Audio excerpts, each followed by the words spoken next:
Hello, my name is Cassandra Rexon, and this is my narrative speech.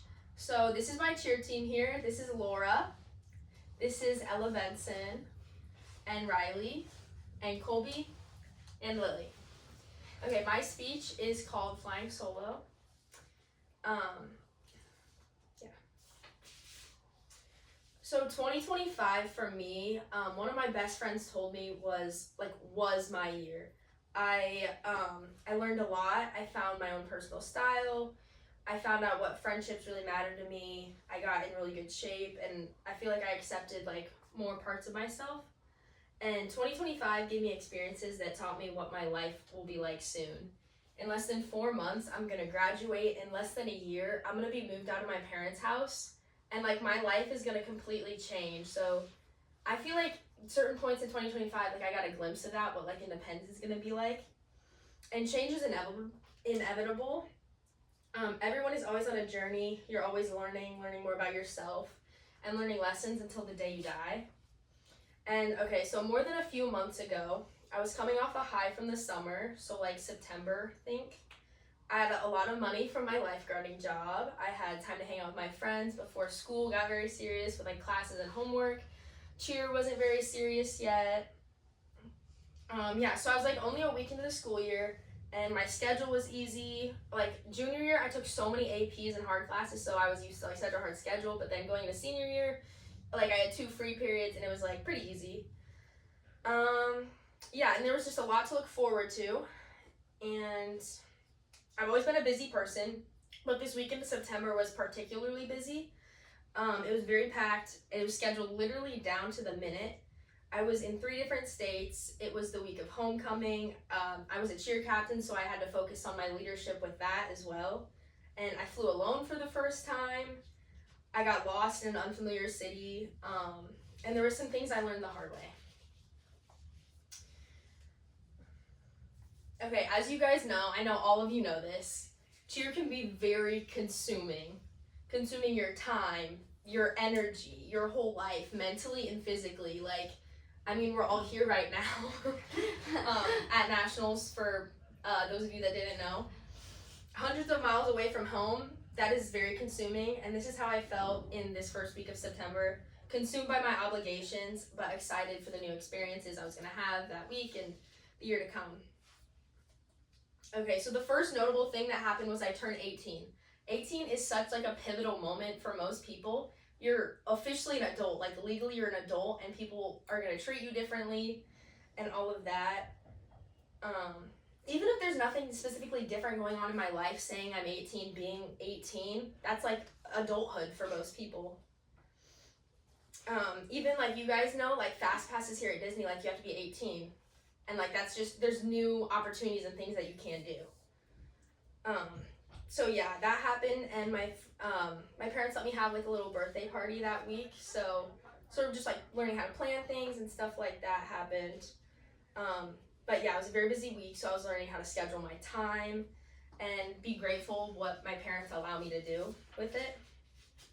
And so after that, I turned 18, and then a couple days later, I had my little party, and then I had a flight to San Diego the next day. So this was a family trip to go see, as you guys know, but my teacher does not know, my brother Evan, who was at boot camp. He's just a year older than me, and we were super close, so it was going to be the first time I saw him in 13 weeks, which was another change for me. I'm so used to having somebody there, always support me, so learning kind of how to stand on my own without having, the closest person to you always there.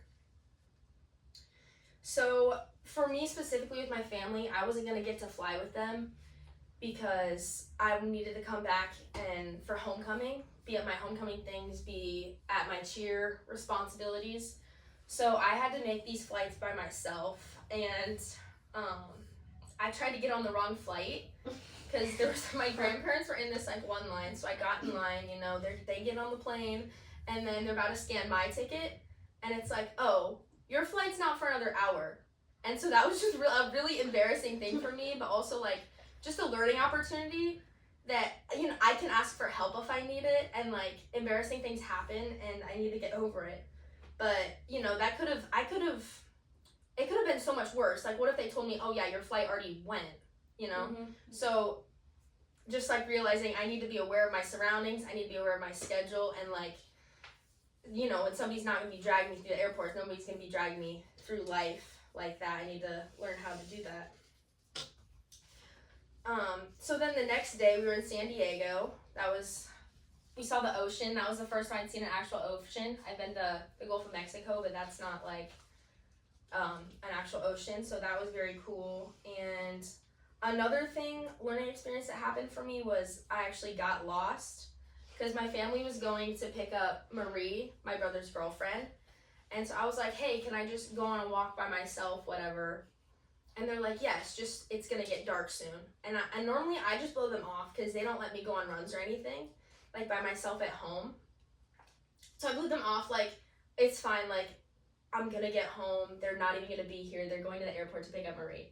So I put on my dad's flip-flops, and I was just, like, walking down the street carelessly in a city I didn't know. And also, at the time, I wasn't really looking at my surroundings. I was mostly, like, looking down at my phone because I was texting my homecoming date, like, finishing up plans. So, like, me, like, walking through the city, finishing these plans, going to the beach as the sun's setting. And it was actually very beautiful. And for the most part, unproblematic. I passed people, some homeless people tried to talk to me, but it was, for the most part, chill. And then I was at the beach, and it got dark, and I was like, yeah, I should probably head home now.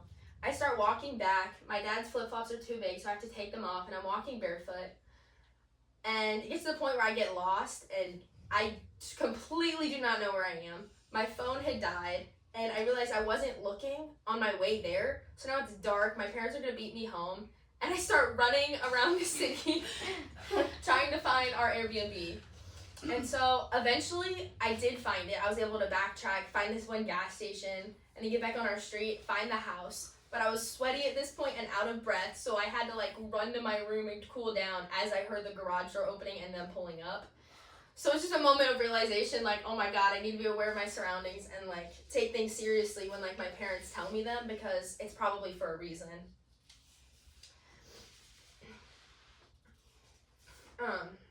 So the next day I was able to see my brother, who has been like a rock for my whole life for me. But it was just another experience because I went to dinner with him. It was nice. We sat down, we talked. And part of that was just me realizing, like, I've watched him grow up, move out, and now I'm like, okay, well, I'm next. Like, where am I going to be in a year? Where am I going to be in 13 weeks? It gets to the point, the next day I actually have to fly home by myself. I'm dropped off at the airport, and I get in the bag check line, right? It's really long. I'm waiting for a while. I get up there, and I realize it's going to take me to the wrong gate. So I just got myself lost again, but I figured it out. I got on the right flight. I got on the right connecting flight. So, I mean, that's improvement. And then I made it home to Omaha, and I had to find a car that was parked for me. So I'm like traveling to the airport. I'm getting on the right bus to the right parking lot to get to the right car, and then I drive home. And that day was also, we had to decorate football players' houses. This is like something we do for homecoming. And then after that, as I'm going to bed that night, I kind of just realized from this whole week the importance like I have in my own life and the control I have, because I'm home for the next few days. Nobody's telling me to get up and go to school. Nobody's telling me who I can and can't have like in my house, you know? And, you know, nobody's driving me through the airport. So that was just like a big learning experience for me and just excitement for the rest of my life. Yeah, pretty soon my life will be turned upside down. Change is about to happen so fast before my eyes as I move out and live on my own, make my own life choices. Realized I need to take my parents seriously. I need to pay attention to my surroundings and not be afraid to ask for help when I need it, because nobody will be there. I'm so grateful for everything that I get to experience being a teenager, and I'm thankful for the lessons that shape me into a person, and the funny stories I accumulate and am able to share from it. Thank you. 9 minutes. Gosh. That was good, That Cassie, was bro. good. It felt like you were just talking to us. Yeah. It got to a point I was like, I was like, Yeah, on the I bullet know. points, and I was like, I'm just like telling my story.